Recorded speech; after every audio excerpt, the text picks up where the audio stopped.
வாழ்க்கைக்கு தேவையானதுன்னா வேற ஒன்றும் இல்லை. இந்த உடலினை உறுதி செய் என்கிற ஒன்று கூட நமக்கு போதும். நீங்கள் பாரதி சொன்னதுக்கும் ஔவை சொன்னதுக்கும் ரொம்ப முரண்பாடாக தெரிகிற விஷயம் இன்னொன்று. நான் சொன்னதான் ஆறுவது சினம்னா ஔவை. கோவப்படாதே. ஆனால் அது எவ்வளவு தேவையான சொல். கோவப்பட்டு கொண்டே இருந்தால் என்னதான் ஆகும்? நீங்கள் குழந்தைய வளர்க்கறதுக்கு பெற்றோர்கள் எப்படி வளர்க்கணும்னு நம்ம பெரியவங்க சொன்னாங்க. பாசம் காட்டப்படக்கூடிய குழந்தைதான் நேசத்துடன் வளர்க்கணும். நீங்கள் ஒன்று வேணாம், நீங்கள் இது கூகுளில் சர்ச் பண்ணுறவங்களா இருந்தால் நெக்லெக்டட் சைல்டுன்னு அடிச்சு பாருங்கள். புறக்கணிக்கப்பட்ட குழந்தைகள். சின்ன வயசில் அம்மா அப்பா பாசம் கிடைக்காம எதுக்கெடுத்தாலும் கோவப்பட்டு பேசுகிற அம்மா அப்பா இருந்தால் அந்த குழந்தைகள் நெக்லெக்டட் சைல்டாக வளருகின்றன. அப்போ என்ன ஆகும்னா அந்த குழந்தை யோக்கியமாக வளராது, ஒழுங்காக வளராது, ஒழுங்காக படிக்காது, நம்மக்கிட்ட நடிக்கலாம். அப்போது கோபம் என்பது குடும்பங்களுக்குள்ளே இருக்கிறப்ப உறவுகள் கெடுகிறது. அப்போ அதனால தான் ஆறுவது சினம் என்கிறாள் ஔவை. இதுக்கு நேர்மாறாக இன்னொன்று உண்டு. இப்போ பாரதி ஆறுவது சினம்ன்றதை ஒத்துக்காம தான் பாரதி தனியாக எழுதுனா ரௌத்திரம் பழகு என்று. ரௌத்திரம் பழகு, கோபப்பட பழகு. அது என்ன கோபப்பட பழகிறது? ஆமாம், கோபப்படணும், ஆனால் அது உண்மையாக கோபமாகவும் இருக்கக்கூடாது. ராமகிருஷ்ண பரமஹம்சர் சொன்னதா ஒரு சின்ன துணுக்கு சொல்லுவாங்க. ஒரு பகுதியில் நடந்து ஒரு துறவி அப்படி நடந்துட்டு போனார். அந்த ஊரில் இருக்க யங்ஸ்டர்ஸ் எல்லாம் பார்த்துட்டு ஒரு கம்ப்ளைண்ட் பண்ணாங்க, இந்த பக்கத்தில் ஒரு பாம்பு இருக்குது, எங்களை விளையாடக்கூட விட மாட்டுது, பெரிய தொல்லையாக இருக்குது.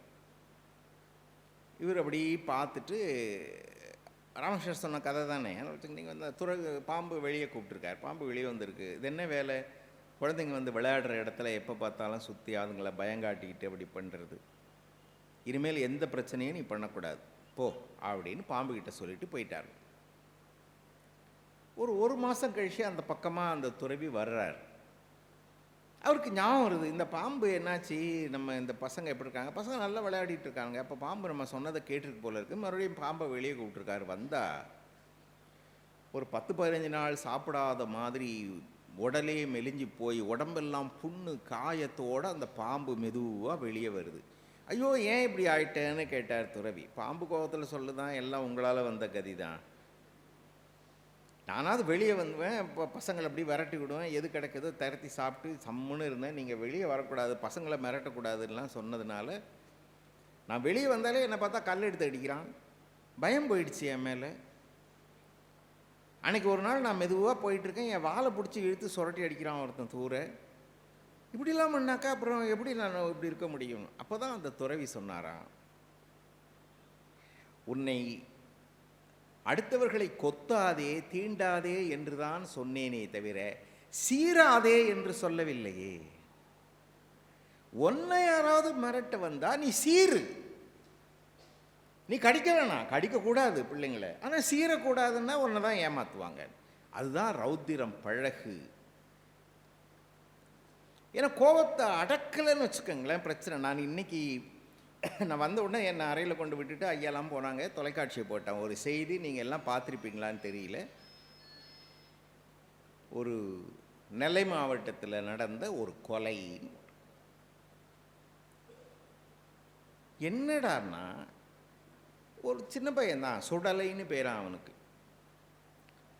குடிச்சிட்டு அந்த பாட்டிலை திருப்பி கொடுத்தா அதுக்கு கமிஷன் கொடுப்பான். நம்ம இப்போ அப்படி ஏதோ ஒரு நம்ம யார் அந்த 10 ரூபாவா பரவாயில்ல, ஒரு அனுபவசாலி இருக்கிறார். அனுபவசாலின்னா அவருக்கு தெரியுது, அவ்வளோதான். ஐயா நீங்கள் வேறு மாதிரி நினச்சிக்காதுங்க, அவருக்கு தெரிஞ்சிருக்காது, நல்ல விஷயம் தானே. அதான் கண்டதை கற்க பண்டிதன் வந்தான், அது விடல உண்மை. நீங்கள் சொன்னது கரெக்டு, அப்படி தான் இருக்கணும். என்ன காரணம்னா கொடுத்துட்டான், 10 ரூபா கொடுக்கணும்னு, கடைக்காரன் 5 ரூபா கொடுத்தானோ. இப்போ இந்த 5 ரூபாயை இந்த பையன் சுடல்ன்ற பையன் கேட்டிருக்கான். சண்டை வந்துடுச்சு. 5 ரூபா திருப்பி தர வக்கில்லையான்னு கேட்டிருக்காங்க. சண்டை பெருசாகிடுச்சு. எல்லாம் சமாதானப்படுத்தியிருக்காங்க. இவன் வீட்டுக்கு வந்துட்டான். ஆனால் அந்த கடையில் இருந்தவன் 5 ரூபா கொடுக்க மாட்டேன்னு சொன்னவன் 3-4 பேரை கூட்டிகிட்டு போய் இந்த பையனை விரட்டி தெருவில் கொன்னுட்டான். இது இன்றைக்கி செய்தி, இன்றைக்கி மத்தியானம் தொலைக்காட்சி செய்தி. இந்த கோபம் என்னெல்லாம் செய்து பாருங்கள். 2 பேருக்கு முன்னால் அறிமுகமும் கூட கிடையாது. 5 ரூபான்றது ஒரு பெரிய விஷயமும் கிடையாது. ஆனால் கோபத்தை நீங்கள் பழக்கப்படுத்திக்கலன்னா அதுக்குன்னு கோபப்படாமே இருக்க முடியாது. கோபப்படாமல் ஒரு மனுஷன் எப்படி இருக்க முடியும்? அப்போல்லாம் மேடையில் ஒரு கதை சொல்லுவாங்க. நான் முற்றிலும் கோபத்தை அடக்கி விட்டேன், கோபத்தை துறந்து விட்டேன்னு ஒரு பேச்சாளர் இப்படி பேசிகிட்டு இருக்கார். ஒரு 4-5 காலேஜ் பசங்க போய் அவங்கக்கிட்ட பேசி முடித்த உடனே, அப்போ உங்களுக்கு கோபமே வராதான்னு கேட்டிருக்காங்க. கோபம் வராது. இல்லை நீங்கள் மேடையில் சொன்னீங்களே தான் கோபப்படுற தப்பு. அவன் கோபப்படுற தப்பு, நான் கோபத்தை அடக்கிட்டேன். ஓ, அப்போ என்ன சொன்னாலும் கோபம் வராது உங்களுக்கு? இல்லை இல்லை, கோபம் வராது. அது எப்படி கோபமே வராமல் இருக்குது? என்ன பண்ணாலும் வராதா கோபம் அப்படின்னோடனே அவர், நானும் சொல்லிக்கிட்டே இருக்கேன், இன்னும் தடவை கேட்டால் கெட்ட கோபம் வரும்னாராம். இதான் மனிதர்கள். கோபம் வரணும் இல்லைங்க. கோபம் வராமல் ஒருத்தர் எப்படி இருக்க முடியும்? அப்புறம் அடிமையாக தான் கிடக்கணும். மண்புழுவை விட கேவலமாக இருக்கிறவன் தான் கோபப்படாமல் இருக்க முடியும். கோபம் வரணும். கோபத்தை எப்படி வெளிப்படுத்துகிறோம் என்பது தான் முக்கியம். எப்படி வெளிப்படுத்துகிறோம்? இது எப்படி வெளிப்படுத்துகிறோன்னு எனக்கு நம்ம தென்கட்சி ஐயா சொன்ன ஒரு உதாரணம் நான் இங்கே சொன்னாலும் சொல்லியிருப்பேன், இருந்தாலும் மறுபடியும் சொல்கிறேன். ஏர்போர்ட்டில் நடந்ததுன்னு ஒரு செய்தி சொல்லுவார் அவர். ஏர்போர்ட்டு நீங்கள் ஃப்ளைட்டில் போயிருப்பீங்க, ஃப்ளைட்டில் போகிறவங்களான்னு தெரியும். அந்த லக்கேஜை உள்ளே போடணும். டிக்கெட் வாங்கும்போது லக்கேஜை வாங்கி எடுப்போம். அதை எடுத்து வைக்கிறதுக்கு ஒரு பையன் இருப்பான். அவன் தான் எடுத்து எடை போட்டு உள்ளே போடுவான். அவன் என்ன தப்பு பண்ணான்னு தெரியல. ஒரு ரொம்ப படித்த மனுஷன் ஒருத்தர். அப்படி கோபம் அவருக்கு. அந்த கோபத்தில் அவனை திட்டுன்னு திட்டார். கண்ணாவின் திட்டார். இவன் பேசாமல் பெட்டியை எடுத்து அப்படி வச்சுக்கிட்டு பேசாமல் இருக்கான்.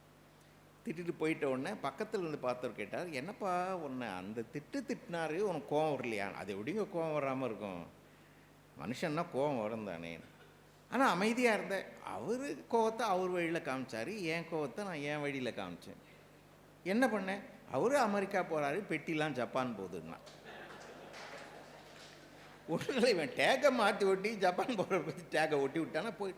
கோவத்தை வெளிப்படுத்த தான் வேணும். எப்படி வெளிப்படுத்துகிறோம்? அதுதான் முக்கியம்.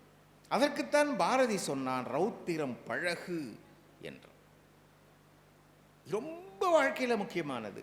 இப்போ குழந்தை வளர்க்குறத பற்றி சொன்னனே. இப்போ கோவப்படுற குழந்தைன்னா ரொம்ப செல்லமாக வளர்த்துருவீங்களா? சம்பாதிக்கிற என்ன கேட்டாலும் வாங்கி கொடுத்து. எனக்கு ரொம்ப மனவேதனை பண்ணது நீங்கள் கூட பார்த்துருப்பீங்க. சென்னையிலே எங்கே நடந்துடல. 2 வீலர் வேணும் வேணும் வேணும்னு அடம் பிடிச்சி ஒரு டீனேஜ் பையன் வேண்டான்னு என்ன சொன்னாலும் கேட்காம, அவன் தொல்லை தாங்காமல் சரின்னு ஒரு பைக் வாங்கி கொடுத்து போன அன்னைக்கே ஆக்சிடெண்ட்டில் இறந்துட்டான். எப்படி இருக்கும்? நீங்கள் இன்னும் ஒன்று வச்சுக்கோங்க, ஒரு பிள்ளையை பெற்று இன்னைய நிலைமையில் வளர்க்குறது சாதாரணம் கிடையாது. சாதாரணம் கிடையாது. பைக் இருக்கட்டும், நீங்கள் செல்ஃபோனை கையில் எடுத்தால் முதல்ல உங்கள் குழந்தை உங்கள் கையில் இருந்து செல்ஃபோனை தான் பிடுங்கும். பார்க்க தொலைக்காட்சியில் தான் பார்க்கும். சாதாரணம் கிடையாது குழந்தைய வளர்க்குறதெல்லாம்.